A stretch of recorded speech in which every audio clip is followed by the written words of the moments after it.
Everyone's talking about it. We're talking about inflation. Good evening and thank you for joining us. I'm Mitch Carr. An inflation rate of 10.9%. Sky-high inflation and persistent inflation. Food inflation in the Eurozone. Fighting inflation appears to be the immediate battle. The inflation, it is crushing hardworking families. Here to refute some of the most common myths around that dirty word. You know him, you love him. Learn Liberty welcomes back. I'm Antony Davies, Associate Professor of Economics at Duquesne University and co-host of the podcast Words and Numbers. Myth 1. The price of this thing I buy went up. That's inflation. This is a common misconception. People see the price of something go up. The price of milk goes up, the price of gas goes up, and people say, well, that's inflation. And it's not inflation. Inflation is a rise in the average price level. So during periods of inflation, it's possible that some prices are rising. It's also possible that some prices are falling. For example, from 2013 through 2020, the average price of air travel fell almost 3% per year at the same time that inflation was averaging 2% per year. So we had average prices going up, but this specific price going down. So we can't say anything about inflation by looking at a single price. Myth 2. Inflation is caused by corporate greed. Yeah, that's very interesting because here's the thing. From 1980 through 2020, inflation averaged less than 3% a year. But throughout 2021, inflation jumped to about 8%. So if indeed inflation is caused by corporate greed, then all of a sudden in 2020, corporations discovered that they could be greedy, and they started raising prices. This is clearly not the case. If corporations are greedy, they were greedy in periods of inflation. They're also greedy in periods of deflation. Inflation arises when the money supply grows faster than the production of goods and services. It has nothing to do with greed on the part of the corporations or anybody else. Even an economy comprised entirely of saints will experience inflation if the money supply grows faster than the economy. Myth 3. The president is responsible for inflation. Yeah, people like to point to individuals to blame. The presidents aren't responsible for inflation. There's little they can do to cause it. There's little they can do to fix it. The current bout of inflation we're experiencing was due to money printing, which was caused by deficits, which in turn were caused by politicians spending more money than they bring in. If we're to look to a root cause, the root cause is the printing of the money to fund the federal deficit. And that brings into question now who's responsible for the federal deficit. Well, the federal budget is an animal created by the House, the Senate, and the President combined. Those three groups together are responsible for the deficits which are being funded by the money printing, which in turn is causing the inflation. In 2020, the money supply growth tripled compared to what was happening prior to 2020. This is due largely to the fact that the federal government undertook stimulus spending. The federal government spent several $1 trillion more in 2020 than it typically does. In total, this contributed to the federal debt rising about 30%, so a total of $7 trillion from 2020 to the present. Myth 3.5.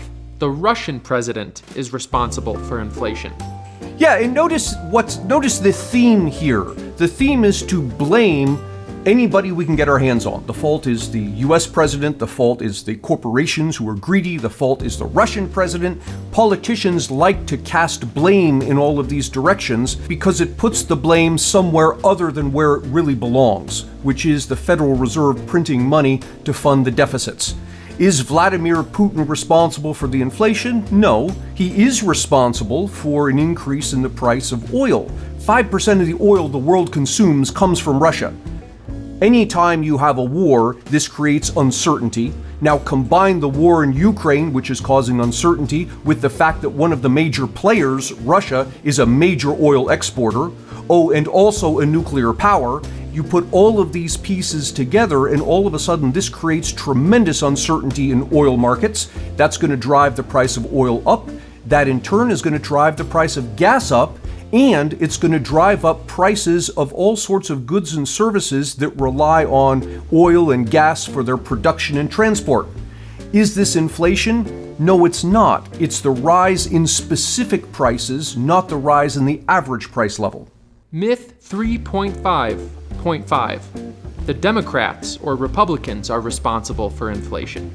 Yeah, and again, we're casting blame, right? So if it's not the US president, and it's not Putin, and it's not the greedy corporations, it must be the Democrats or the Republicans or whoever it is that we're casting blame at. And the fact is, we can go back historically and compare which party has controlled the White House to inflation. And what you find going back to 1947, inflation averages 3.5% when Democrats control the White House. And when Republicans control the White House, inflation averages 3.5%. Now, someone might say in response, okay, but you're looking back to 1947. What about in more recent years? Well, since the 1990s, inflation has averaged about 2.3%, regardless, again, of which party is in the White House. It doesn't matter whether it's Democrats or Republicans.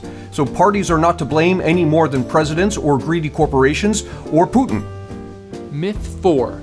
Increasing the minimum wage causes inflation. Increasing the minimum wage increases some prices. It increases the prices of goods that intensively use minimum wage labor. That's not inflation, it's the rise in the price of a specific good. But even there, depending on how we're raising the minimum wage, we may not see much of an effect. For example, about 1% of US workers earn the federal minimum wage. So raising the federal minimum wage, even by a relatively large amount, is not going to have much of an effect on prices. Myth 5. Inflation is good or inflation is bad. Here's the interesting thing. It doesn't matter whether you have lots of inflation or a little bit of inflation. What matters is whether the inflation is expected or unexpected.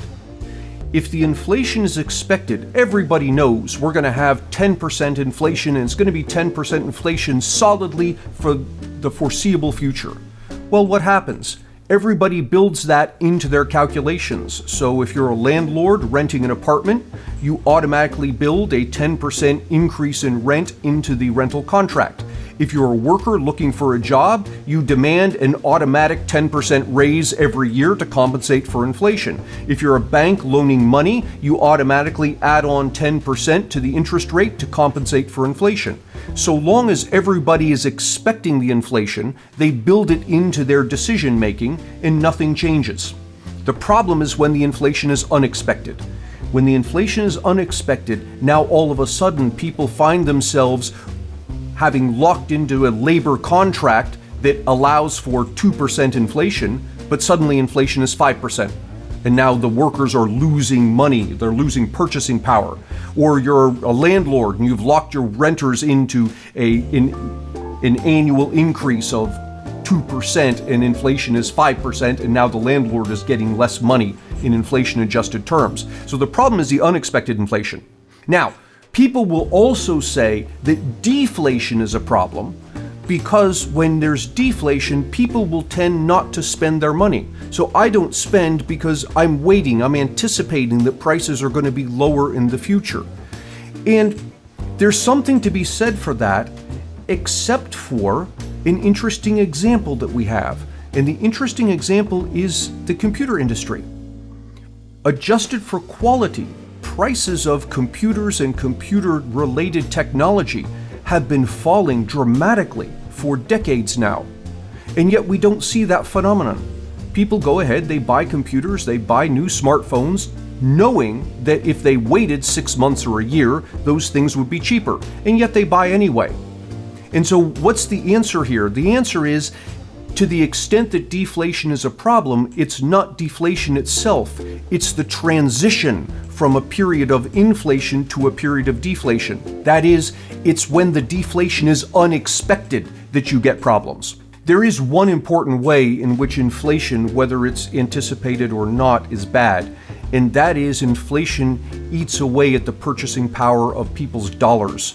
So if I hold my wealth in the form of cash, I have $100 in the bank, inflation comes along, it's going to eat away the purchasing power of those dollars. Now, if I have my money invested in a stock market or into real estate where the prices of those things are rising with inflation, I'm somewhat protected. The problem is if I'm holding actual dollars themselves, inflation eats away the purchasing power. And this is where the phrase comes from. People say inflation is a tax on savings. As the Federal Reserve prints more money and this causes inflation, what's really happening is the Federal Reserve is stealing the purchasing power of the dollars I'm holding.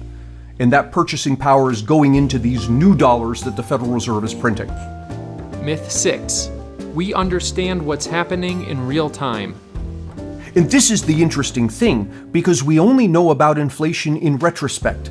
We have economists and analysts that go out and they look at prices of things and they bring this information back, they process it, and in analyzing it, we can come to the realization that yes, we're dealing with a period of inflation. But here's the problem. Often it takes months for that to happen. It takes months for the data to be collected, to be organized properly, to be analyzed. And by the time we determine that indeed we're in a period of inflation, the inflation is already several months old.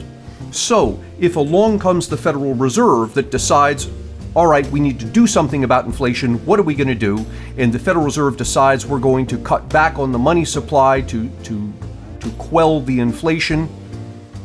By the time the Federal Reserve comes to that decision, by the time it enacts that decision, the inflation may have naturally corrected itself. And so all of a sudden, we're now in a period where the Federal Reserve is unintentionally doing the opposite of what it should be doing, contracting the money supply during deflationary periods and increasing it during inflationary periods. All of this caused by that time lag of us not being aware that inflation is present until several months after it begins. Myth 7. Government can or should control inflation by printing money or establishing price controls. The time lag is the major problem. And if you want a very good analogy, trying to control inflation through monetary policy, increasing and decreasing the money supply, is very much like trying to drive down the road, except that your windscreen has been removed and in its place is put a television screen with a camera mounted on the front of your car. And the camera shows you on the television screen everything you would see if indeed you had a windscreen in front of you. Except there's a 10-second delay. So what's displayed on the screen is information that's 10 seconds old. Now imagine trying to drive like that in traffic. You look at the screen, it looks like the road is clear, so you step on the gas, but it actually isn't because cars have come to a stop, and you run into the car in front of you. Or it looks like there's lots of traffic, so you come to a screeching halt, but actually that was 10 seconds ago. The traffic's now moved on, now people run into you. This is exactly the lag problem we have. It's the major problem of the government through the Federal Reserve attempting to control inflation. And so what's the right solution? The best solution is to admit that we aren't good at this, and to hold the money supply at some constant level. Milton Friedman advised that we grow the money supply at the same rate that the economy grows. So if the economy grows 3%, we grow the money supply at 3%. Following a rule like that takes the decision-making out of the hands of the Federal Reserve.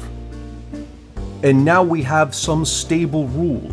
Is it going to be perfect? No, it isn't. But on average, it will be better than the problems you have when humans try to intervene and anticipate what's going on, combined with all of these lags. Let me add. Myth, what number is this? Let's call it 7.5. Dollars and gold have intrinsic value.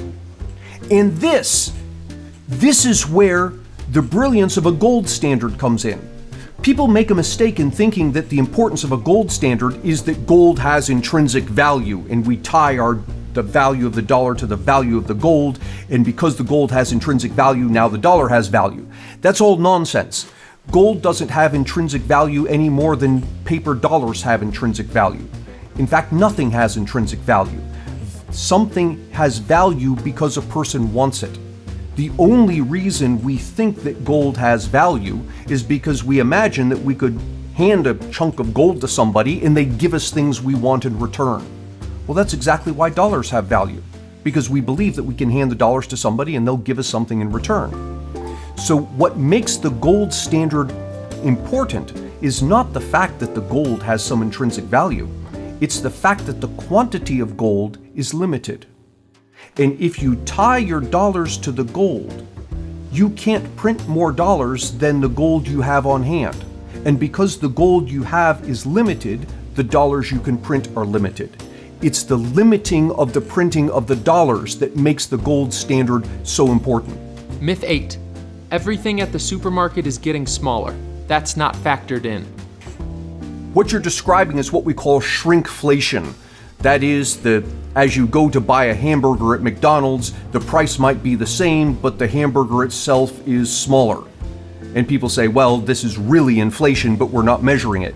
And that's incorrect. We do measure this. When economists go out and look at prices of things for the purpose of constructing inflation estimates, they look not just at the prices, but at the quantity and the quality of the product. So analysts will actually look at a McDonald's hamburger, take it and weigh it. If they find that the weight has declined by 10%, but the prices remain the same, that's the same as the price of the hamburger going up by 10%. And so that's what feeds into the inflation calculations. And it's not just the quantity of the product, it's also the quality. As computers become faster and better, that contributes to a decline in the effective cost of a computer. So a computer in 2000 would cost $1,500. A computer today would cost $1,500, but the computer today does twice as much as the computer did in 2000. So in effect, the price of the computer has cut in half. And yes, economists do take that into account when they calculate inflation. Myth 9. Inflation numbers exclude increases in the cost of energy and food. Yeah, that's incorrect, and that myth comes about because people are unaware that economists maintain an entire suite of inflation calculations. There's overall consumer inflation, which is what's commonly quoted in the media, but economists also maintain inflation measures that exclude energy prices, that exclude healthcare prices. They maintain inflation measures that focus on things that wage earners buy versus things that people in general buy versus things that retirees buy. There's an entire suite of inflation calculations. When you hear quoted the overall consumer inflation rate, that includes the prices of all things that consumers typically buy. Myth 10. Last one, we promise. Printing money doesn't cause inflation. After all, the Fed printed money when COVID began, but we didn't see inflation until a year later. That's an interesting case. From the start of COVID, which was roughly February, March of 2020, to July of 2020, so basically roughly 4 months thereafter, or roughly a 4-month period. During that period, the money supply increased by $3 trillion. That is, the Federal Reserve packed into those 4 months the same growth in the money supply that had occurred over the prior 4 years. It's a tremendous amount of money growth packed into a small period of time. And what happened? Prices remained pretty much the same. Inflation from the start of COVID to the end of 2020 was roughly 3%, which is approximately what inflation was prior to COVID. And so people look at that and they say, look, there's got to be a problem here. How can increase in the money supply cause inflation when we just saw a massive increase in the money supply and no change in inflation at all? Notice something interesting that was happening at the same time. During those months, starting in roughly February, March of 2020, we went through the largest economic contraction we have seen since the Great Depression. We had unemployment hitting 14%. We had large swaths of the economy forced out of business as the government shut businesses down. And on top of all of that, there was tremendous uncertainty as to how long any of this would last. Some people predicted a few months, some people predicted several years. And in the midst of all of this tremendous uncertainty and recession, what was the stock market doing? The stock market over that period rose about 20%. Now that doesn't make sense. If we're in an economic crisis, the likes of which have not been seen since the Great Depression, how could it be that the stock market is rising 20% over the course of 2020? The answer lies in the fact that the increase in the money supply that would normally cause inflation did not go into the goods and services markets. It went into financial markets. And so what we saw was not an increase in prices of goods and services, but an increase in prices of stocks and bonds, financial instruments. And prices of financial instruments aren't included in inflation calculations. Inflation only looks at the price of goods and services. So I claim that over this period, inflation was hiding in financial markets. Now, one way we can confirm that that's what was happening is to notice what happened as the fear of COVID subsided. As the fear of COVID subsided and the economy got back to normal, the lockdowns were eliminated and people were comfortable, we weren't going to see a resurgence, that money started to move. It moved out of financial markets and into goods and services markets. And what did you see happening at roughly the same time? You saw a massive increase in inflation from the 3% that we had in 2020 up to the around 8% that we saw in 2021 and is still persisting.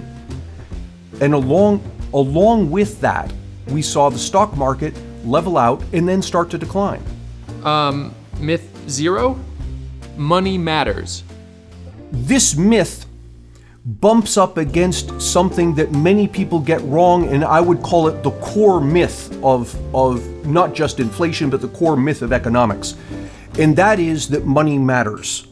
And by that, what I mean is not that money is unimportant, but rather money is simply a means to an end. The end is goods and services. The whole reason you work for money is so that you can purchase goods and services. It's the goods and services that matter. And what happened in COVID? We had a lockdown, we prevented people from producing goods and services, and the Federal Reserve comes in and prints a bunch of money, which the government then spends in the form of these quantitative easings.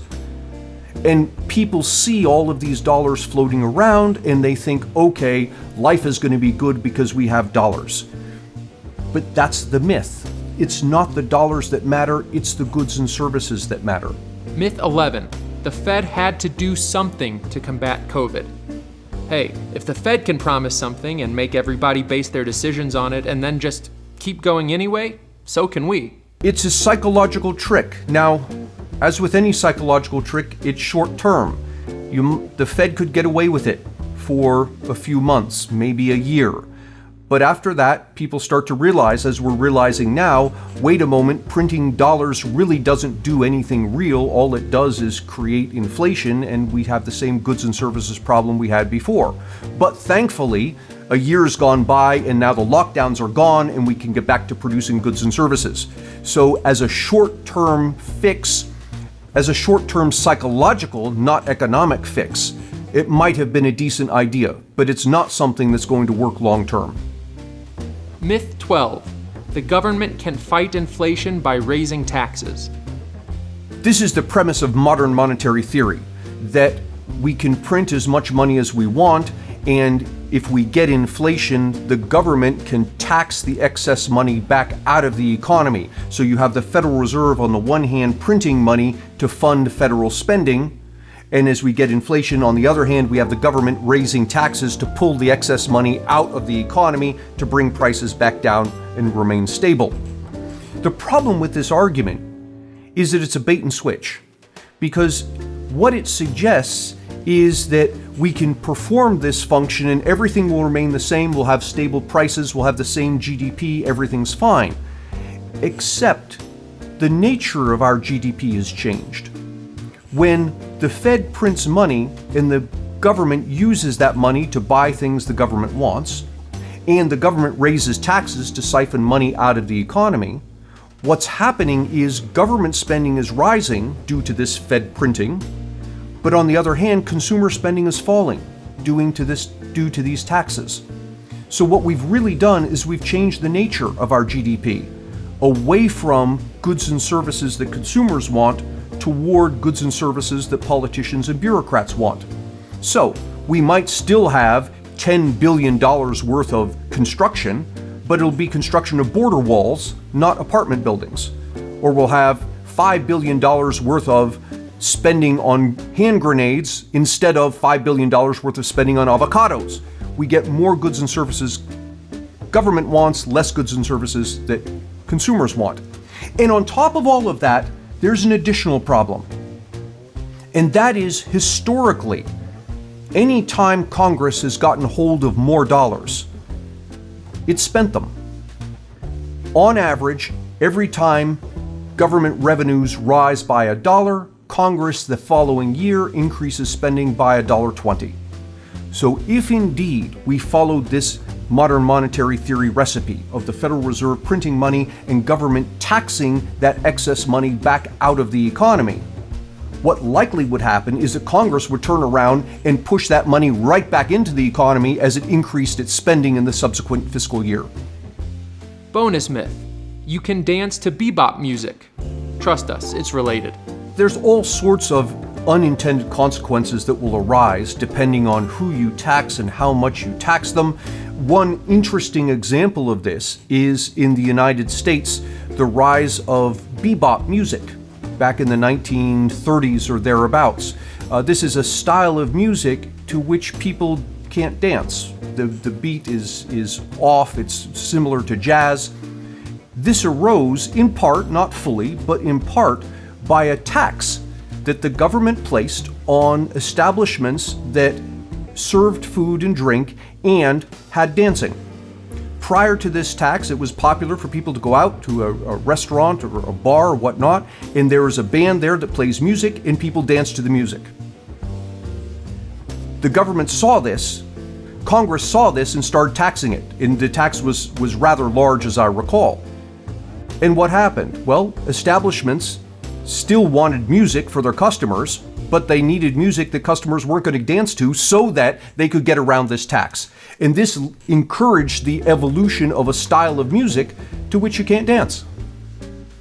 It's an unintended consequence of taxation. Now take that small example, and it is a small example, but multiply it by 300 million varied people who work in varied industries and have varied investments or savings or borrowings or whatever it is, and all of a sudden you can see that any particular change in the tax code the government makes is going to have a domino effect of unintended consequences.